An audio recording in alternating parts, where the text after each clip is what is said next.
আপনি ফেসবুক চালাচ্ছেন, আপনি অনলাইনের কোনো ব্রাউজ কোনো অপশান ইউজ করছেন, হঠাৎ করে ফেসবুক চালাতে গিয়ে বা অনলাইনে যে কোনো ব্রাউজ ইউজ করতে গিয়ে যদি চালাতে চালাতে হঠাৎ করে আপনার সামনে গান চলে আসে, নগ্ন ছবি চলে আসে, খোলামেলা নগ্ন বেহায়াপনা ছবি আপনার সামনে চলে আসে, তাহলে আপনি কি করবেন?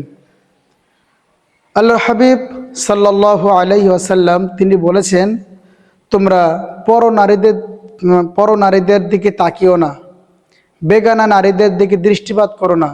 যদি হঠাৎ করে তাদের প্রতি দৃষ্টিপাত হয়েই যায়, সাথে সাথে চোখটা কন্ট্রোলে আনো, দ্বিতীয়বার তাকিও না। দ্বিতীয়বার যদি তাকাও তাহলে প্রথমবার তাকানোটা মাফ হয়ে যাবে, দ্বিতীয়বার তাকানোর জন্য শাস্তি পেতে হবে। তো এইটাই এখন ফেসবুকের জন্য এই হাদিসটা কার্যকর। আপনি ফেসবুক চালাচ্ছেন, অনলাইন কোনো ব্রাউজ ইউজ করছেন, চালাতে চালাতে যদি কোনো ফটো বা কোনো বেহায়াপনা ছবি আপনার সামনে চলে আসে, সাথে সাথে ওটা ঘোরায় দিতে হবে। প্রথমবার দেখেছেন, হয়তো আল্লাহ মাফ করে দেবে, কিন্তু আপনি যদি ইচ্ছাকৃতভাবে ওই ছবিটা আবার ভালো করে দেখেন, তাহলে দ্বিতীয়বার দেখার জন্য আপনাকে গুনার সম্মুখীন হতে হবে ইনশাআল্লাহ।